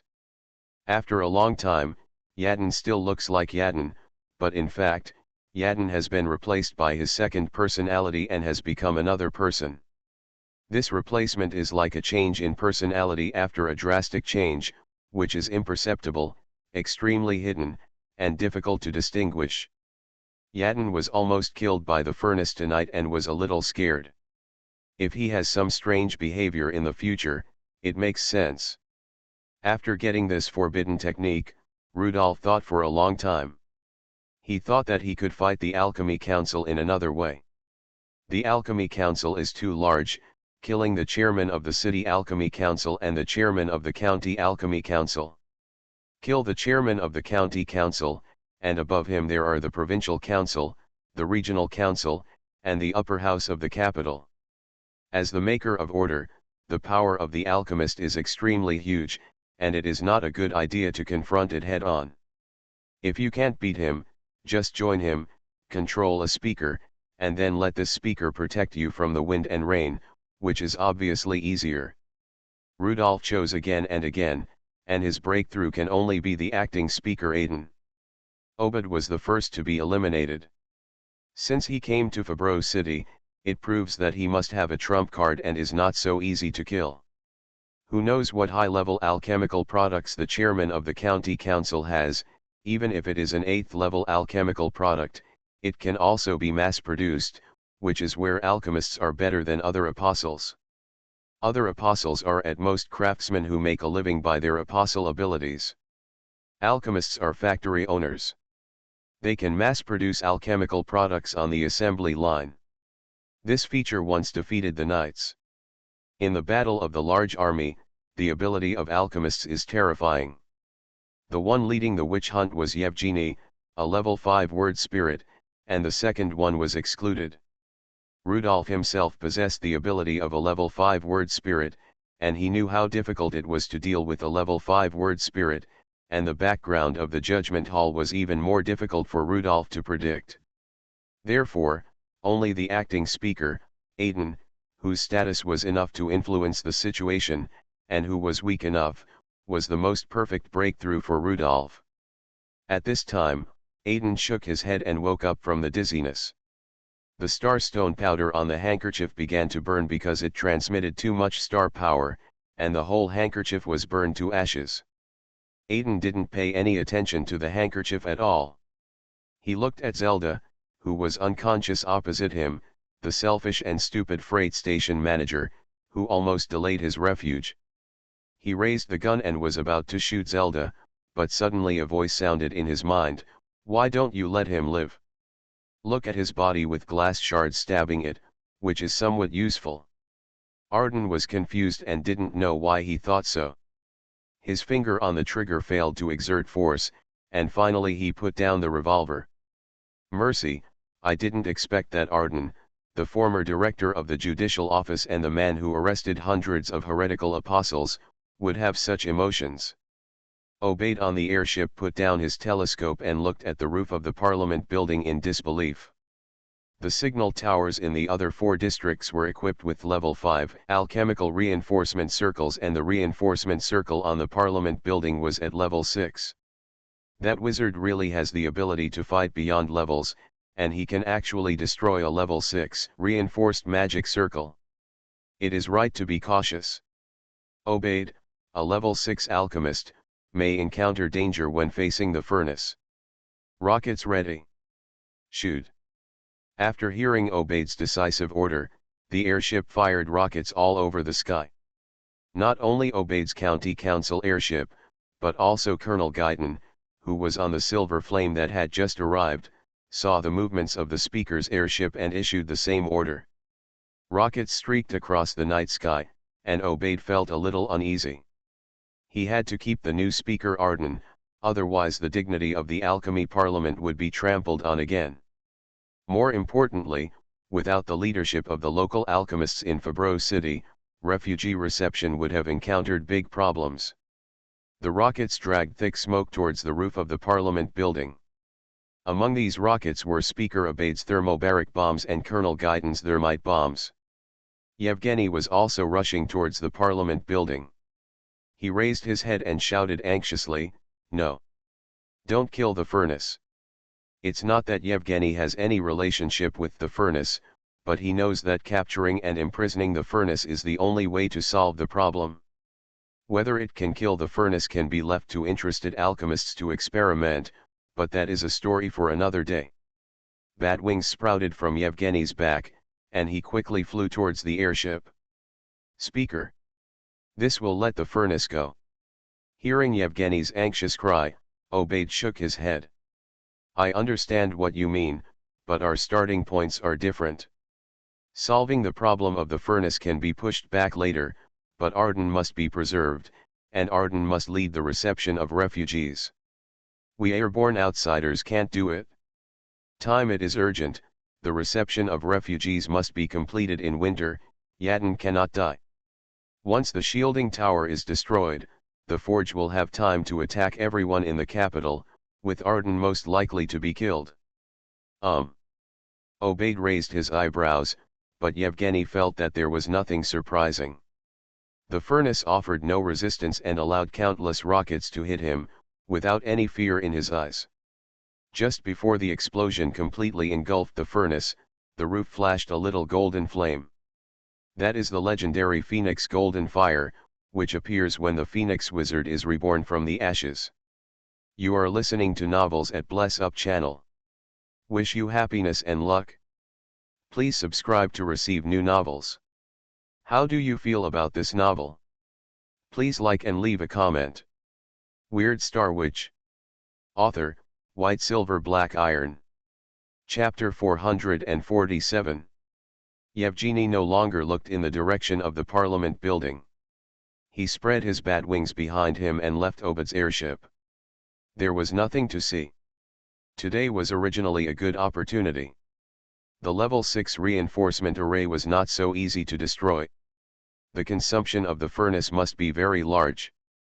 If the tactic was to trap the furnace, it might be successful tonight. Now, with so many rockets saturating the attack, the furnace has already run away. Obad did not care about Yevgeny's departure. He ordered his men to rush to the Parliament building to rescue Yadin. He had his mission, and Yevgeny had Yevgeny's mission. His mission was to do a good job in the pilot work of resettling refugees. After the refugee resettlement in Fabro city was completed, Obad would also promote this model to other surrounding cities. As for why Fabro city was chosen first, it was because after the full management of the two speakers, Quint and Abel, Fabro city was like a blank sheet of paper. The ordinary residents here were either sent to the mines or became believers of evil gods. No matter what you do here, there is no public opinion burden, and you can boldly conduct various social experiments. The dramatic changes also vacated many houses and lands here, which were just right for accommodating refugees. Yevgeny, deputy director of the Court of Justice, was tasked with seizing the furnace and dealing with the wizard who dared to repeatedly challenge the Alchemy Council. The Provincial Court of Justice and the County Council were not subordinate to each other. If they could cooperate, they would cooperate with the Court of Justice. If they could not, then Obad would give priority to his own goals. Obad's airship landed in the square of the Parliament, and Obad himself walked down the gangway of the airship. In front of him was the Parliament building with 1.5 floors cut off. Flames and thick smoke continued to emerge from the gap that was blown open. The firefighters in the police station were trying to put out the fire. In the upper part of the ruins, there was a rectangular house standing alone, which was basically intact. It should be the speaker's office. The office's reinforcement array allowed the room to survive the explosion. Obad only hoped that Arden was okay, otherwise it would be in vain to pay such a high price. Soon, a smile appeared on Obad's face. Yadin was standing at the door of the Parliament building. His assistant handed Yadin a wet towel and asked him to clean the dirt on his head and face. Great, Yadin is alive, it's good to be alive. Mazu, the director of the trial bureau, was also very fortunate that Yadin, the acting speaker, was not dead. If Yadin, the acting speaker, died, what would Speaker Obad do if he asked him to be the acting speaker? After cleaning the dirt on his face, Yadin found Zelda in the crowd behind him, the person he wanted to kill the most. This Zelda dared to compete with him for the desk. Does this idiot know that the desk is a safe house? Mazu, that Zelda, take her to prison. Mazu also looked at Zelda and was about to execute Yadin's order to let the witch hunter take Zelda away, but he didn't hear the next word. Rudolph, who had fled to a distance, suddenly turned back and looked in the direction of the Parliament. The split seed had a fierce emotional fluctuation. What did Yadin want to do? No matter what he did, Rudolph would not let him get his wish. In the star map, among the 17 bright stars in the Gemini constellation, 9 bright stars representing the Son of God, Pollux, suddenly shone, and 8 bright stars representing the Son of Man, Castor, suddenly dimmed. Yadin narrowed his eyes in pain and did not finish his sentence. In his mind, a voice told him that he should be generous and not bear grudges. Go and ask Zelda to stand next to me. Hearing the arrangement of acting speaker Yadin, Mazu was stunned, but he still went to ask Zelda to come over. Zelda is just the station master of the freight station, he is not even a member of parliament. Why was he deliberately arranged by acting speaker Yadin to be next to him? Others cast their eyes on Zelda, wondering how the station master climbed up to acting speaker. Zelda did not feel that he was about to rise to prominence, he just felt afraid. The acting speaker disliked him for taking the space under his desk. Was he going to attack him? Trembling, he moved to the side of acting speaker Yadin. On Zelda's left was acting speaker Yadin, and on his right was Mizu. With two former directors of the trial bureau on his left and right, he had almost anticipated his fate. He would be thrown into the prison of the trial bureau tonight and tortured. If there weren't so many people here, if the acting speaker wasn't of noble status and didn't lose his temper in front of people easily, Zelda would have lost the courage to stand. He turned his head and carefully looked at the eyes of acting speaker Aiden, who had disgust for him and inexplicable ferocity in his eyes. It's over. If he doesn't die today, he will lose a layer of skin. He can't stay in Fabro City. After enduring the suffering of this prison, he should escape as soon as possible and escape from Fabro City. A large group of people came over, attracting Aiden's attention, so that Aiden no longer paid attention to Zelda. Obed walked towards Aiden, and Aiden also walked towards Obed. What surprised Obed was that there was no familiar flattery on Aiden's face at first, as if Aiden was thinking about something. After a few seconds, the familiar flattery appeared. "Speaker Obed," Arden shouted with full energy, "you have to make the decision for our Fabro City. Please deploy more troops, more witch hunters, and more police officers. The wizard must die. Look at what he did. In order to better complete the task of receiving refugees, we need this support." Abade nodded with satisfaction. He thought that the attack of the furnace would scare Arden. Now it seems that not only did it not scare Arden, but it also inspired Arden's courage. This is the speaker of Fabro City that Obed needs. He saw the shadows of Quint and Abel on Arden's face. "Okay, Speaker Aiden, when Fabro is ready, I will deploy the forces of Vichy County to make Fabro look brand new." Aiden took a long breath. After seeing Speaker Obed, his pressure was relieved. When he just walked out of the office, his legs were weak. In his mind, there was a voice encouraging him, filling his heart with courage, so that he would not show his ugliness in front of others. His strength was far beyond his imagination. At a certain moment, Aiden narrowed his eyes, not knowing who the voice in his mind was. "Speaker Obed, I must introduce someone to you." Aiden took the initiative to point to a person behind him. Abade followed Aiden's finger and looked behind him, and found that Aiden was pointing to a middle-aged man who was also covered in dust. "It was Mr. Zelda who risked his life to protect me from the explosion. If it weren't for the heroic Mr. Zelda, I don't know what to do." Abade nodded. "Very good." Arden began to win over loyal subordinates. This method of winning people's hearts is so effective. After the disaster, specifically praising a certain person will definitely make him more loyal. Abade said, "Speaker Arden, you can allocate resources to fund Mr. Zelda's experiments and let him get promoted faster. Fabro City is in need of people, and such talents cannot be buried. Thank you for your advice, Speaker Obed. I will arrange for the Alchemy Academy to prepare a separate laboratory for Zelda." Zelda was even more panicked. What was he going to do? Wasn't he going to be thrown into the prison of the Judgment Bureau? His back still hurt. He clearly remembered that acting Speaker Arden kicked him hard in the back and later wanted to kill him with a revolver. What's the matter with acting Speaker Arden praising him now? How come the acting speaker seems to have changed? Was he scared silly by the furnace? But it doesn't look like that. Acting Speaker Yadin is quick-witted and speaks clearly. He doesn't look like he was scared silly. If this is a conspiracy of acting Speaker Yadin, his acting skills are superb. Except for Zelda, no one can tell that acting Speaker Yadin had just pointed a revolver at his head.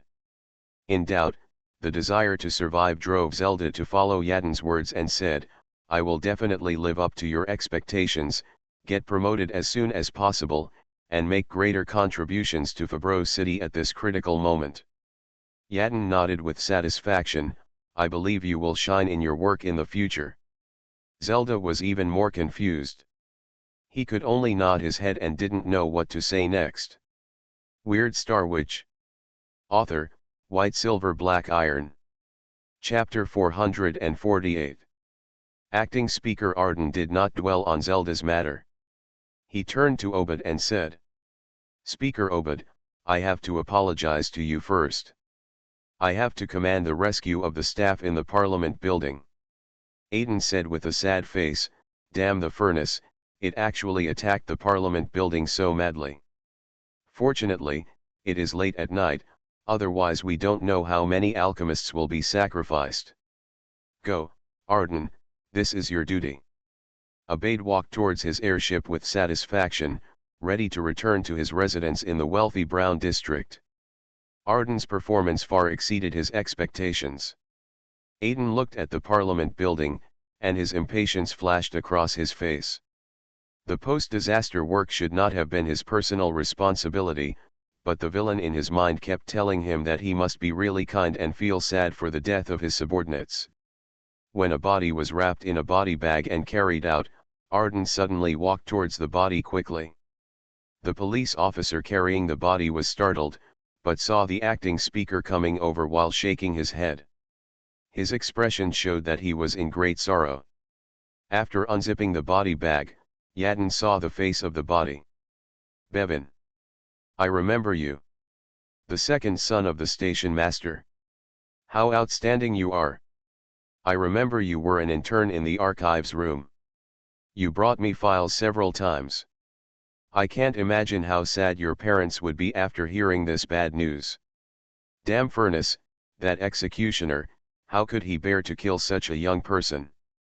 Mizu, the director of the trial office, looked at Yadin with his shoulders twitching in surprise, and was a little unbelievable.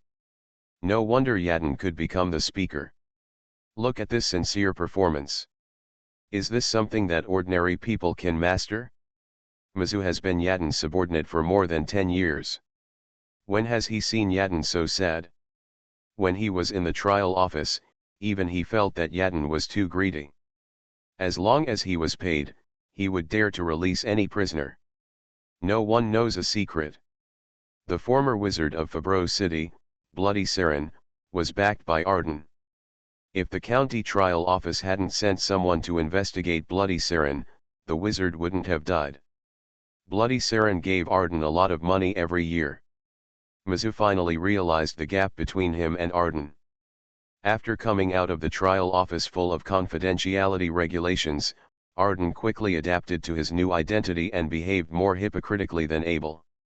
Just this emotional cry was enough for Mizu to learn for several years. Arden was not pretending at this time. The villain in his mind was like his opposite.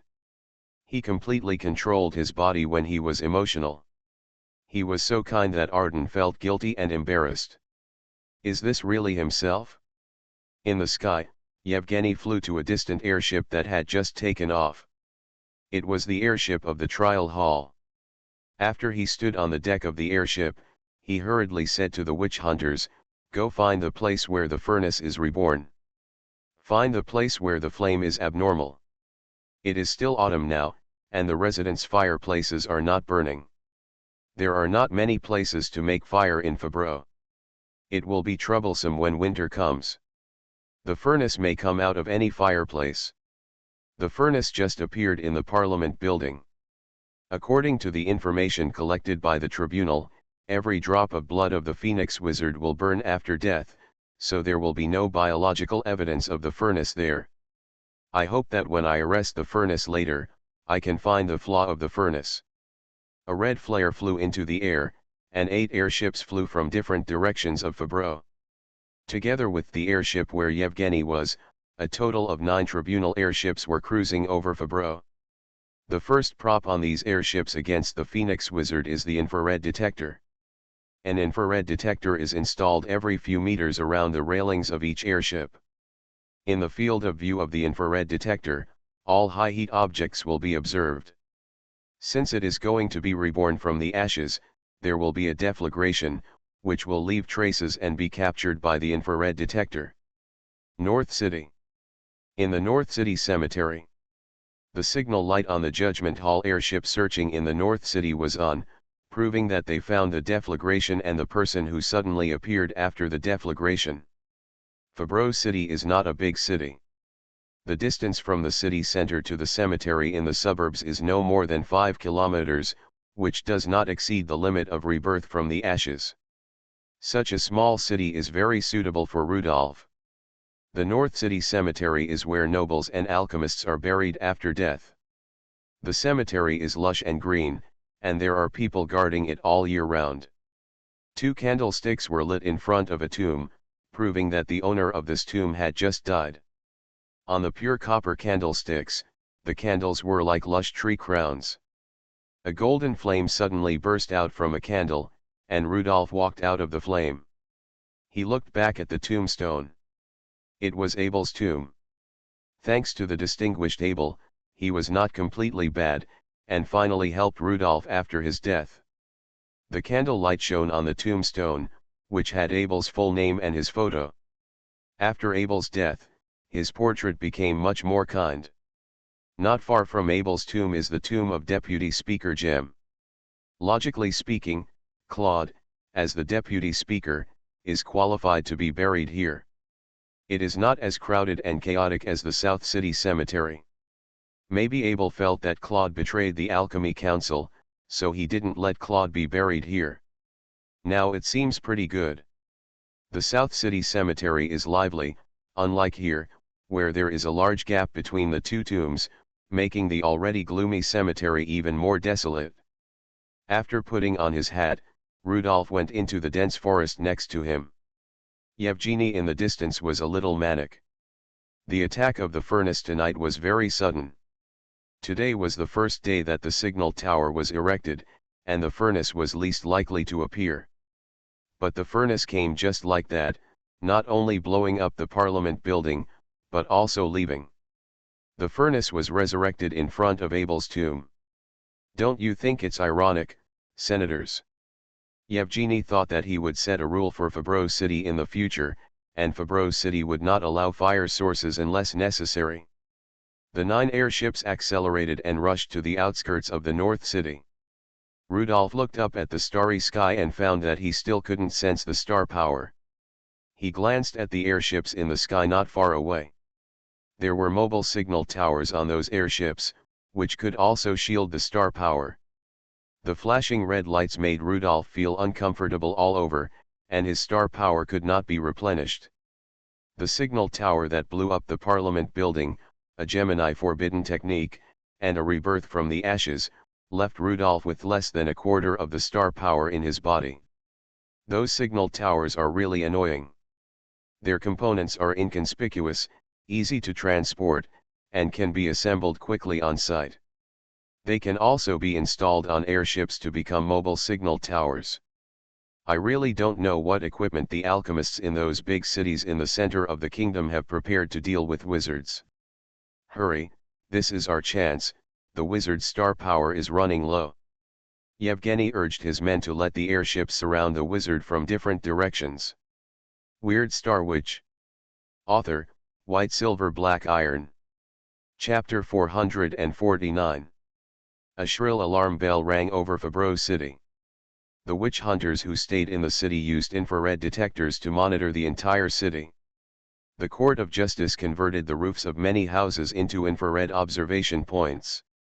The witch hunters in Fabreau City were not responsible for arresting the furnace. Their task was to monitor the observation points. The task of the police station was to notify residents door to door not to create fire sources. Chief Cadden dispatched a lot of police officers for this matter, but he did not issue hard targets, and the police officers were even more perfunctory. The furnace is back and blew up the Parliament building. As long as this news is released, the police will deal with the job themselves to save their lives. As for the citizens of Fabreau City, when they heard that the patrolman asked them to extinguish the fire in their homes, they immediately became interested. When you don't know what to do, just go against the Parliament. This is always right. The Wilderness Freight Railway stopped operating, and the blood servant miners were on vacation, so there were many blood servants who came back for vacation. They turned off the lights of the houses along the street one by one, searched through boxes and cabinets to find candles, and lit candles in the basement. This feeling of going against the Alchemy Council is very exciting. After lighting the candles, the blood servants came to the top floor one after another, looking in the direction of the Parliament building, where there was still a thick smoke. Why is the smoke so small? The furnace is not working either. Why can't it raise the Alchemy Council to the ground? The two airships closest to the North City are the fastest and closest to the furnace. Before the battle, the Court of Inquiry made many plans. The airship that locked the furnace at the first time had the task of shielding the star power around the furnace and did not need to participate in the battle. The two airships just followed from a distance and were not in a hurry to attack the furnace. The high-altitude vision was very good. In their monitoring, they saw that the furnace had fled to the suburbs. This was the farm of the noble knights, with large tracts of wheat fields and few people. The wolf tide destroyed the farms in several outer towns, and the farms around Fabreau City were almost undamaged. After seeing the airship in the sky, the farmers hid in their homes. Some of them hid in the cellar and dared not come out. The witch hunters on the airship saw the furnace running wildly with its legs. It seemed that the shielding of the star power had a great impact on the furnace, so that the furnace did not dare to use the magic weapon and had to escape with its body.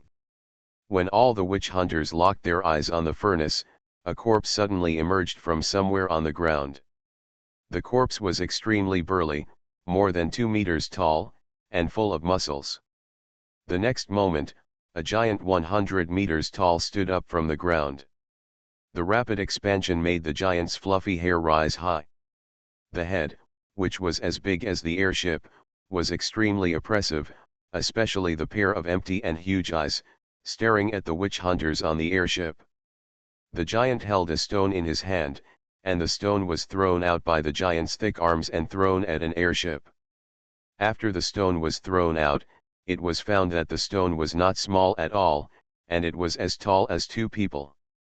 The stone whistled away with the sound of wind, heading straight for the airbag above an airship.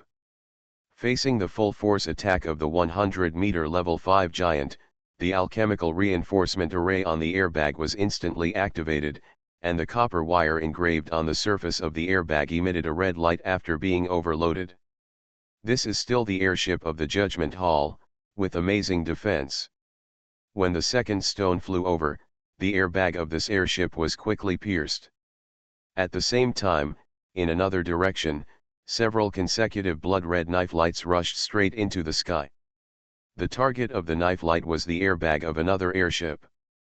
Killing priests are not common in the southern continent, not to mention that here, many witch hunters can't even tell which apostle's ability this is. It can only be seen from the arc of the knife light that it seems to have some connection with the pirate scimitar. Pirates often have to fight in narrow cabins, or there is not much space during boarding battles, so the arc of the pirate scimitar blade is very large. The blood-red knife light of the level 5 killing priest slashed at the airbag several times in a row, and soon the airbag was chopped up. The two airships fell one after another, and Rudolph also found Cooper. "Let's go, Cooper, let's run away first. The people in the Judgment Hall are in full swing, don't go head-on with them." Cooper was a little unwilling. "Don't you teach these witch hunters a lesson?" Rudolph shook his head while replenishing his star power. "It doesn't matter, the forbidden technique has been completed. Acting Speaker Aiden will be our people in the future." "Our people? What do you mean by our people? Run away first, and I'll explain to you when you run away." Yevgeny was ready for a hard fight, but the undead duo ran away. They ran away before other airships arrived, which made many of his arrangements useless. In his flagship airship, there are still many secret weapons developed by alchemists. The damage to the crashed airship was not very large, and the airship also had a spare parachute. The undead duo did not expand the results of the battle, and the two airships did not attack when they landed. Looking at the direction where the undead duo fled, Yevgeny ordered, "Clean up the battlefield and look for evidence." He didn't hold much hope. The undead duo acted too quickly and would not leave many useful divination evidences. Yevgeny was a little confused. From the previous intelligence, it seemed that Furnace was a very timid wizard. This time he made such a big scene. Was it just to blow up the top floor of the Parliament building? What was Furnace's real purpose? This was also what Cooper wanted to ask. Rudolph, what did you get this time? How should I put it? I'm not sure. I need to observe it. I did something to the acting speaker, Arden. The result tonight depends on how bad Arden is. The worse he is, the greater the harvest. If he is a good person, it's over. I have to kill him first. Cooper didn't react for a while. What kind of logic is this? Why should Arden be killed if he is a good person, but Rudolph will gain a lot if he is a bad person? Rudolph's Gemini forbidden technique personality split seed is a very powerful single forbidden technique.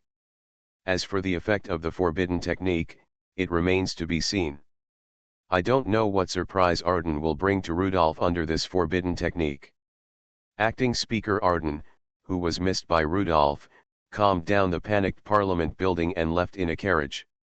I heard that the Royal Capital Alchemy Academy has developed a miniaturized steam car, which is not much bigger than the carriage of a carriage, faster than a carriage, and much more convenient.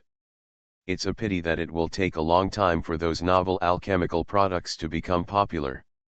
Sitting in the carriage, the servant asked him, "Speaker, where are you going tonight?" When he was the director of the Judgment Bureau, Yadin was a big man in Fabreau City and had 2 lovers. Now that Yadin has become the acting speaker, the 2 lovers are more active in trying to please Yadin.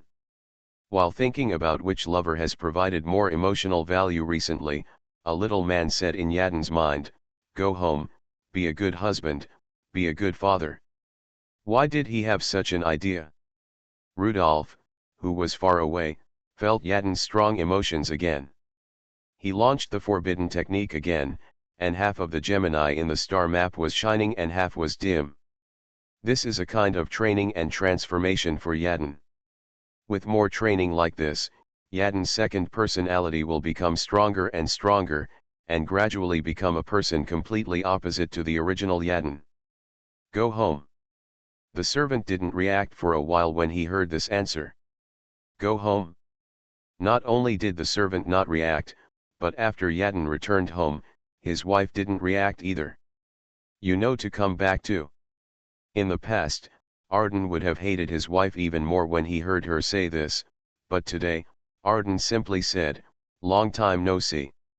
While his wife was stunned, Arden went to his daughter's bedroom and looked at her sleeping daughter's beautiful face for a while. Arden's wife stood outside the door and thought her husband was a little strange. How could these behaviors happen to Arden? Until the servant briefly told Arden what happened in the Parliament building today, Arden's wife realized that it was because of the shock that Arden became different from before. You are listening to Novels at Bless Up channel. Wish you happiness and luck. Please subscribe to receive new novels. How do you feel about this novel? Please like and leave a comment. Weird Star Witch. Author, White Silver Black Iron. Chapter 450. The county of Vichy borders the kingdom of Elba. Under the coordination of the county council, the first group of Elba refugees arrived in Fabreau by steam train. The people of the Court of Justice dug 3 feet deep in Fabreau but could not find the furnace. Of course, they could not find Rudolph, who was sitting on the refugee train and slowly entered the station in Fabreau. This train was not even a passenger train, but a converted freight train. On the floor of the coal-carrying carriage, there was a layer of fine coal ash several centimeters thick. The inner wall of the carriage was also covered with coal ash. With a touch of the finger, you could not even see the iron sheet under the coal ash. The carriage had no roof either. It was transported from the refugee distribution point at the border and ran in the open air for several days. The door of the carriage was opened, and the police officers of the Fabreau City Police Department began to shout, "Elba people! Come down and register!" The refugees, who were covered with black coal ash and their faces were covered with coal ash, jumped off the carriage with good physical strength, and rolled down with poor physical strength. Standing on the ground again instead of in a swaying carriage, these refugees were very excited. The police officers held batons and shouted at all the refugees to line up and go to the front to register. Soon, it was Rudolph's turn to register. Rudolph saw a female police officer behind the registration desk. Unfortunately, Rudolph wore a batwing camouflage on his face, and Kelita couldn't recognize him. The processed batwing web can fit perfectly with the human face. Cooper performed the coffining technique on the webbed, which is difficult for ordinary people to find. The batwing web changed Rudolph's face shape, making Rudolph's face look very square and stunned. Kelita asked, "Name?" "Rupert." Kelita looked up at Rudolph and asked, "Have you ever been a miner?" "No." "Are you familiar with farm work?" "I used to go to the farm often." "You know, the farm was destroyed by the war later." Kelita had heard too many complaints from refugees today, but she didn't interrupt Rudolph. After Rudolph finished talking like other refugees, she said while looking through the booklet, "Since you are familiar with farm work, I will assign you to the farm. The farm is easier than the mining area. I will assign you there." Rudolph suddenly pointed to a booklet and said, "I think the name of this town is good." Kelita picked up the booklet, which said list of refugees received in Lehman Town, and was a little dazed for a moment. "This town is pretty good, but it was destroyed most thoroughly by the wolf tide. Are you sure you want to go here?" Rudolph nodded. "Let's go here." "Can it be as bad as my hometown?" "At most, it's the same." Kelita couldn't refute that the village of Elba, which had been baptized by war, was not necessarily worse than the wolf tide. "Then go to Lehman Town. Someone will take you to Lehman Town in a while. When you go to Lehman Town, someone will also assign you a farm." Now the relationship between Fabreau City and the werewolf tribe in the wilderness has improved a lot, so they are no longer afraid of the wolf tide. Kelita looked at the increasing number of names on the Lehman Town refugee reception list and had some expectations. Maybe in a few years, Lehman Town will get rid of its original ruins. This is a freight station. Refugees do not need to enter Fabreau City, and they will be sent to where they should go. The warehouse of the freight station is empty, just right for making porridge. In the huge iron pot, oats and non-lethal vegetables are cooked. Rudolph did not go to line up for porridge and black bread, but sat next to the side door in the corner of the warehouse. Soon, someone knocked on the outer wall regularly. Rudolph heard the knocking and stood up and walked to the side door. There were 3 witch hunters outside the side door. Captain Perrin saw Rudolph and asked, "Please leave a blood certificate." Rudolph bit his fingertips and dripped blood on the test paper brought by the witch hunters. He still looked like a refugee, and his fingers were covered with coal dust left in the coal carriage, so this action was not as real as usual. In fact, Rudolph stored some real Rupert's blood in his mouth, and this drop of blood was not Rudolph's. The blood dripped on the test paper, and the witch hunter's special identity certificate method verified Rupert's identity. "Welcome back, Captain Rupert." The witch hunter Rupert was sent to the border to forge a refugee identity, and then lurked among the refugees to find spies of the Elba nobles to reduce the damage caused by the refugees to the city of Fabreau. Rudolph took out a piece of cloth. The surface of the cloth was dirty, and there were 3 portraits painted on it. Although the painting was poor, the features were extremely distinct. The general facial features, as well as moles, scars, and other prominent features. "This is the Elba noble spy I found recently. According to the process, you are responsible for cleaning it up." Witch hunter Perrin took the rag. "Okay, I will arrange people to clean up these spies. The Elba nobles really have bad intentions and want to disrupt our refugee reception."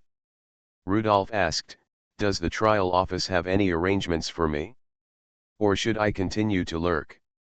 I am now assigned to Lehman Town like an ordinary refugee." "Wait a minute, Captain Rupert. I will go and ask Director Matsu, who is at the freight station. After more than 10 minutes, the witch hunter Perrin came back with a document. Captain Rupert, I will now announce Director Matsu's decision. Just after verification, the person on the list you provided was found and confirmed to be an Elba spy. You have completed this undercover mission excellently. This is the appointment letter of the leader of the Witch Hunter Squadron in Lehmantown. Next, you will become the head of the Witch Hunter in Lehmantown and continue to monitor the refugees until the refugees are qualified for their jobs. After handing the official document to Rudolph, Palin said, "Thank you, Captain Rupert. For the sake of the Judicial Office and Director Arden, I won't work hard." Rudolph looked at the appointment letter in his hand and signed Rupert's name on it. Palin was a little envious of Rupert. He was Director Matsu's confidant. The Rupert in front of him was the confidant of acting Speaker Arden. According to well-informed people within the tribunal, Rupert is a spy directly under former Director Arden and has been detecting intelligence for acting Speaker Arden. Captain Rupert is away from home all year round and has the right to report directly to acting Speaker Arden. One of the reasons Director Matsu came to the freight station this time was to learn about the situation of the refugees through Rupert. Now that Rupert has been recalled as acting Speaker of Arden, he is expected to be promoted soon. Captain Rupert, you have been on missions all year round, so you must be careful when you come back. In addition to the refugee spy investigation, we also need to cooperate with the Inquisition Hall to arrest the Wizard Furnace. You must be careful when facing the furnace, and don't listen to the Inquisition Hall casually. Order, otherwise they will be used as cannon fodder. Thanks for the reminder. The furnace is dangerous. I will be very careful. Palin handed Rudolph a witch hunter's badge, an oval badge with the image of a witch being burned at the stake. There was a burning rack standing on the strong flame, and a wizard was tied to the left and right sides of the burning rack. Rubbing the witch hunter badge, Rudolph sighed at the wonder of fate. After doing some tricks on Arden, Arden used the most secretive way to get him the identity of a witch hunter. I will be asked to check myself in the future. It's so hard to think about it. Weird Star Witch. Author, White Silver Black Iron. Chapter 451. The refugee registration work was soon completed. Rudolph stood among the refugees and watched Kelida finish her work and leave with the refugee registration book. Now the city of Fabro is safe, and any action leaving the city may be dangerous. Kelida was sent to the freight station in the suburbs. It seems that her position in the police station is very delicate. Among the police officers who left with Kelida, several of them looked unfriendly. This should be the secret sentry arranged by the Court of Justice next to Kelida to monitor the possible furnace. Rudolph's social relations were very simple before. His interpersonal relationships were mainly concentrated in Lehmantown, which was later destroyed. He did not stay in Fabro for a long time. The Court of Justice could find out who had dealings with him. Maybe there were witch hunters around Jennifer. These people who had dealings with the furnace could become a breakthrough in tracking down the furnace. Scratching his head, Rudolph suddenly thought of Bass, the owner of the bathhouse. He was concerned about both Jennifer and Kelida. Poor Bass, I don't know how he is doing. I feel so guilty. I only thought of him now. I am a bit biased towards my friends. Bass is a lost priest with a weak faith and no hope of promotion. With the status of the evil god cult in Fabro City, Bass should not be in any great danger. The registered refugees were divided into several groups, some heading to the mining area, some heading to Lehmantown, and some heading to other towns. The refugees looked at the people in the parliament eagerly in the team, waiting to go to the next place to welcome their new life. Zelda, the station master of the freight station, cursed and disliked the refugees for walking slowly. Those few people. You go last, Zelda pointed at the refugees at the end of the team, including Rudolph. You guys should clean up the freight warehouse last before leaving. These refugees are so dirty. Zelda, the confidant of acting Speaker Aiden, is about to become a member of parliament and the director of the railway department. The reason he stayed here was to secretly contact the acting speaker Aiden's spy. When Rudolph was cleaning the floor, a ball of paper rolled down Zelda's trouser leg. "Clean it well, don't miss anything." Rudolph carefully picked up the ball of paper, and smeared the alchemy potion prepared by Aiden on his hands, so that the handwriting on the ball of paper appeared. "Rupert's identity is very reliable, and it has been reviewed by the Court of Inquisition, so it can be used with confidence." Knowing this news, Rudolph felt relieved. Today, he showed his new identity in front of the witch hunters to test the reaction of the Court of Inquisition. Judging from the results, Aiden's identity and ability to find a temporary disguise for Rudolph are still very reliable.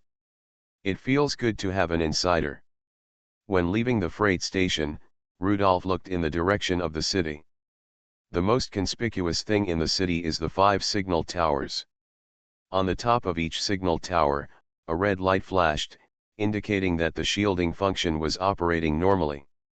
In addition to the signal tower, there is also the Court of Inquisition airship cruising over the city.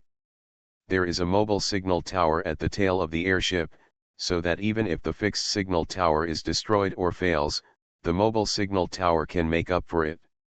In order to guard against the furnace and provide guarantees for the reception of refugees, the Court of Inquisition is really willing to invest. Every time a southern sky wizard is hunted, it takes a very long time, and it is rarely done in one go. The Court of Inquisition is ready for a long-term battle with the furnace. Rudolph also noticed that there were many more airships of the Constitutional Army outside the western suburbs of Fabreau City, and the Carolingian Alchemy Council increased the deployment of the Constitutional Army in Fabreau City. The Court of Inquisition is targeting Rudolph, but those Constitutional Army are targeting the Kingdom of Elba.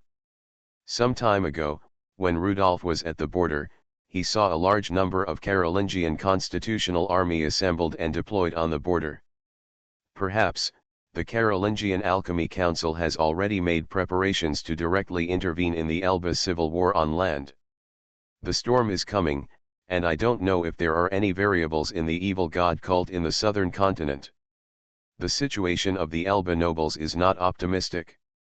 Finally, taking a look at Fabreau City, Rudolph felt that Fabreau City was like a tortoise shell, with shielding signal towers everywhere, and he had no way to start. Staring at the sign of the Court of Justice on the airship, Rudolph thought he should find a way to lead the people from the Court of Justice out. Lowering his head, Rudolph followed the refugee team and walked towards the town of Lehman. Slowly moving forward on foot, at noon when most people were most tired, an Elba man slowly moved behind Rudolph and whispered, "Mr. Rupert, do you have any instructions next?" The man was Church, from the Earldom of Golden Anchor. For the sake of confidentiality, he did not know Rudolph's true identity, but only knew that he had to cooperate with the person holding the Golden Anchor token. When leaving the port city of Quarter, Rudolph promised the Earl of Golden Anchor that he could reduce the mineral output of Fabreau City, thereby reducing the support of the Carolingian Alchemy Council for the Elba Alchemy Council. After Ivan took control of the territory of the Red Wolf King, the mining area of Fabreau City significantly reduced production, and it has not yet recovered to its peak. Now the Wilderness Railway still breaks down every other day, and the maintenance engineers of the council are running their legs off. Count Golden Anchor was very satisfied with this, and the furnace fulfilled his promise. Count Palu deliberately told Church before he left that if he saw the Golden Anchor token, he must obey the orders of the owner of the token completely. The original Rupert was sent to the border to identify spies from the Elba noble forces among the refugees to prevent the spies from destroying the city of Fabreau. As Arden's confidant, Rupert's ability was still very strong. After Rudolph replaced Rupert, he quickly found Church following Rupert's clues and showed the Golden Anchor token to make Church believe in himself. Rudolph went to the border this time, first to avoid the limelight, second to give Arden's second personality time to grow, and third to add sand to the Parliament's refugee reception plan. The Carolingian kingdom began to accept Elba refugees, and the Elba nobles would not sit idly by. This time Rudolf contacted Count Golden Anchor and took advantage of the power of the Elba nobles. Church, let your people hide first and do nothing for the time being. After the refugees adapt to life here, let your people find a way to help the refugees do winter farming in Lehmantown. We must get a big harvest next spring. I need an excuse to let all the bigwigs in Fabro come to Lehmantown. Seeing the Constitutional Army on the border and the Constitutional Army in Fabro City, Rudolf guessed that the reason why Obed was so anxious to operate Fabro City was not only for the profit from selling mines, but perhaps to provide a more stable rear for the Constitutional Army. To the south of Fabro City is Mayotte City, which is the border with the Kingdom of Elba. Mayotte should be more suitable for receiving refugees. Now it seems that if Mayotte is regarded as the front line, then the role of Fabro is to provide better support for the front line, which is one of the reasons why Obed has stayed in Fabro. Hearing Rudolf's arrangement, Church nodded, turned around and disappeared in the refugee team. Before arriving in Fabro, Church also learned a lot about the current situation in Fabro. Obed, the chairman of the county council, has been staying here, working on the spot, and urging the refugees to accept. The deputy director of the provincial court personally led the team to hunt witches here. Mr. Rupert may want to do something big, and he needs to lead these big men out. As for organizing the refugees to do a good winter plowing, this matter is not difficult for Church. The oats harvested from winter plowing will become precious food for the refugees. If no one disturbs them, they will live well. A court airship floated past quickly, causing the refugees on the ground to look up and wait and see. Rudolf, like other refugees, also looked up at the airship in the sky. I don't know if it was hard for these witch hunters to find the furnace. Rudolf's border trip was very tiring. The skinny refugees moved very slowly. It took more than 2 days for the refugee team to reach Lehmantown, which was supposed to be a one-day journey. The werewolves in Lehmantown disappeared, and it became more desolate and desolate. Almost no windows were intact. The Alchemy Council had no energy to repair these houses. Anyway, there were many refugees. If they wanted to live, let them repair it themselves. After the refugees entered Lehmantown, the new mayor sent by the council led his men to allocate houses. Lehmantown could accommodate more than 1,000 people before, but now it is much more dilapidated, and it can accommodate at least more than 600 people. When the refugees were taken away by different people, the whole Lehmantown suddenly became a little lively. Rudolf quietly left the refugee team and came to a house.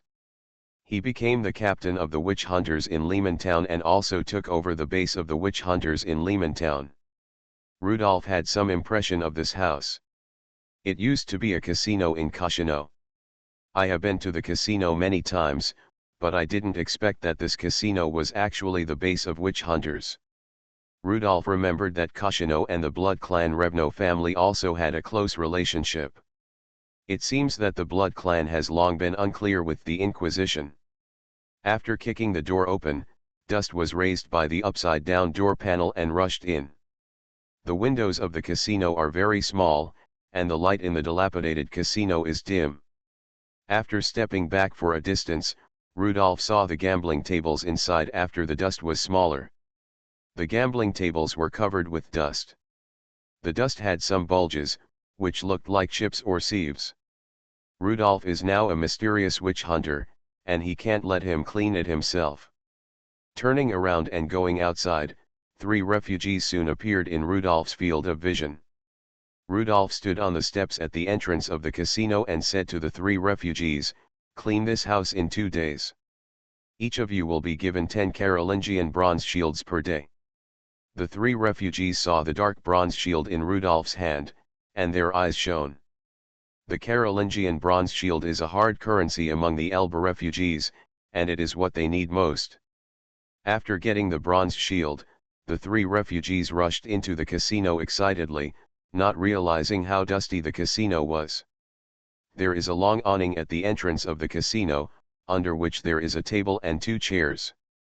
The three refugees cleaned up the place first according to Rudolph's request, so that Rudolph has a place to sit. Lying on the chair, Rudolph covered his face with his hat and rested. For some reason, after entering the town of Lehman, time slowed down. This is a town that will never be in a hurry. The slow pace also made Rudolph's mood calm. Half an hour later, an official came to Rudolph with two assistants. Rudolph took off his hat and stood up from the chair immediately. He glanced at the badge on the official's chest and said, "Mr. Mayor, you are so busy, why do you think of my tavern? Casinos are illegal, but taverns are legal, so the plaque of the tavern has always been hung here."